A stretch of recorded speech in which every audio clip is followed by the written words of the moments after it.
In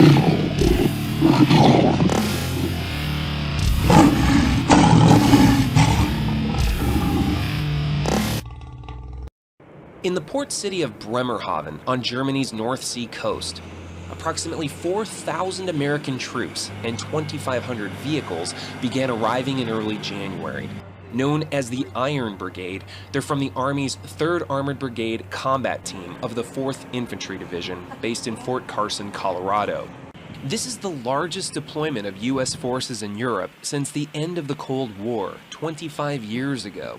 It's part of the European Reassurance Initiative and Operation Atlantic Resolve, a $3.5 billion effort paid for by the United States to reinforce NATO. I'm very proud that we're a member of NATO, and I'm proud of our commitment. At the start of the deployment, Army Major General Tim McGuire joked, by rushing to meet the deadline set by the Obama administration, his units weren't able to change their vehicle camouflage. To get them here as scheduled in January, just do not have time to paint them green. But the Army is anxious to deliver a serious message. To demonstrate to allies and adversaries alike, the U.S. is determined to assist NATO in defending Eastern Europe from potential aggression from Russia. The combat power here is a tangible sign of the continued commitment of the United States of America. It is one that enables us to work with our allies and send a message that we remain committed. You've got tanks here. Brigade Commander Colonel Christopher Norrie describes his unit as lethal. We're an Armor Brigade combat team. So as part of that team, we have tanks, Bradleys, we have indirect fire systems, Paladins. We have a whole range of vehicles that make up our team here. You can see now you've got one ship here, one ship there, both offloading all of our equipment in preparation for onward movement. Norrie's troops spent the past year training for this mission. What's up? Iron Strong! Algernon Lewis and Thomas Rodriguez are Army mechanics. This is my first time in Europe. Pretty excited to be here. Kind of miss home, but it's also nice to be over here helping out our NATO allies. These soldiers concede, outside of their families, few folks back home may know about their assignment. Probably not. Probably not, honestly. I don't think they do. I don't think a lot of them know what NATO actually does. Under NATO, the U.S., Canada, and 26 other nations pledged to defend each other in case of attack. In 2014, Russia annexed Crimea from Ukraine, which is not a NATO member. But that sent jitters across Europe, especially in the 5 NATO countries bordering Russian territory: Poland, Norway, and the former Soviet republics of Estonia, Latvia, and Lithuania. After international sanctions were imposed on Russia, then-President Obama pledged to beef up American military presence in Europe, which had shrunk from its Cold War level, over 300,000 troops, to 120,000 in 2000 and 65,000 in 2015. 6 days after arriving in Germany, Colonel Norrie's military convoy reached the first of those nervous states, Poland, where U.S. troops will begin the first of their 9-month rotations planned for the next 7 years. This is the first large-scale continuous presence of U.S. troops in Poland. This Army video shows the symbolic moment a Polish flag was added to the lead U.S. vehicle. Colonel Norrie was officially welcomed by Polish Major General Jarosław Mika. It is important for security, not only for Poland, for Europe, and for all the world. Why should the U.S. care about what's happening so far away here in Poland? Common cooperation, common training, and all these things provide more security for all countries. You have to be prepared for a war, yeah? While Operation Atlantic Resolve might reassure leaders in Eastern Europe, it is angering Russia, which has repeatedly denounced the buildup along its borders as a provocation that demands countermeasures. "We consider this a threat to us," a Kremlin spokesman said as the troops arrived. The Russian military has been conducting military exercises of its own, and last October, near the borders of Poland and Lithuania, Russia placed missiles that could be armed with nuclear warheads and reach the German capital of Berlin. Russia has called this buildup a provocation. Is this a provocation? We are here to deter. And a part of that deterrence is putting this formation together as part of a really exceptionally strong team of teams. I would view it as a deterrent, and if I was looking at it through the lens of a potential aggressor, I would say it's an exceptionally capable deterrent. Russia has even recently aligned missiles that are capable of being mounted with nuclear warheads along the border. What are you doing to prepare for that? Yeah, so we've trained for every eventuality. I mean, the soldiers that we have in this formation, the capability by battalion here throughout the brigade, they're ready for the full range of any kind of a threat. And our commitment to our allies is very, very important. Right now, we're continuing to build combat power here in Western Poland to rapidly mass our formation and then demonstrate that we're ready to fight.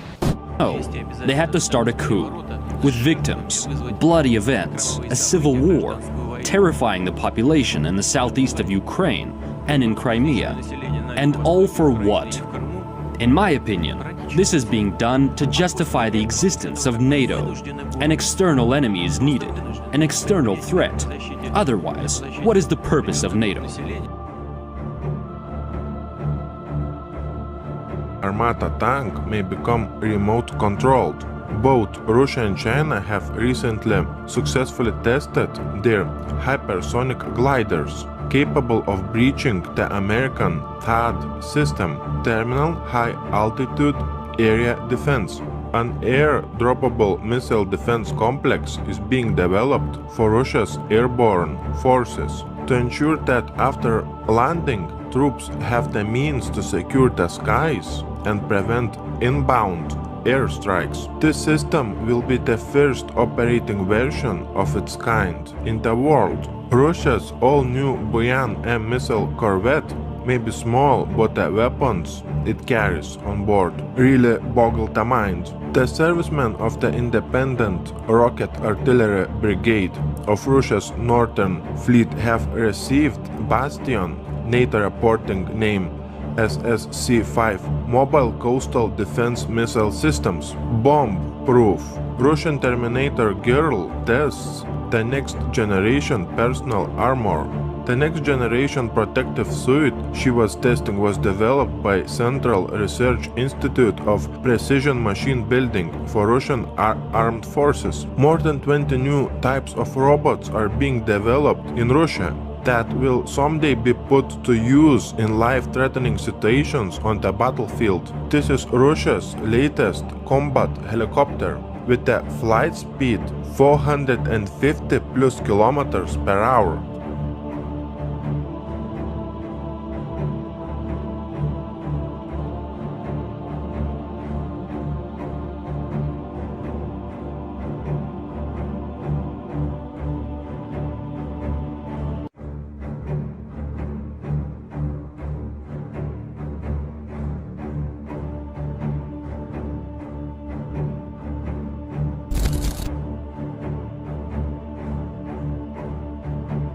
When Belgium is giving to its citizens radiation protection pills, we have Putin forming a national guard in Russia that will take orders only from Putin.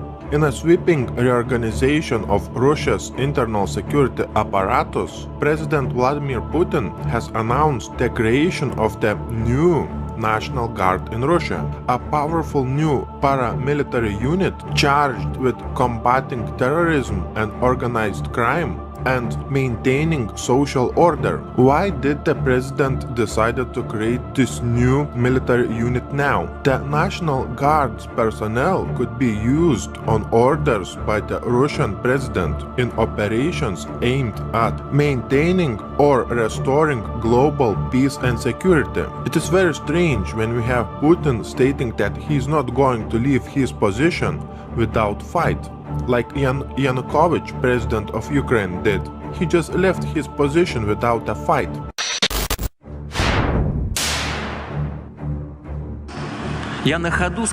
I called Donald Trump a bright personality, and there's no doubt about how bright a personality he is.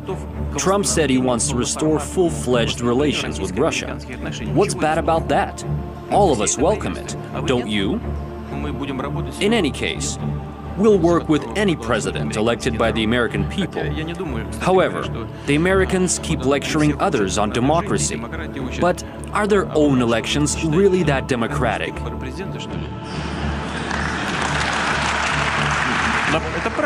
There were two cases when a US president was elected by a majority of delegates who represented a minority of the population. Is that democracy?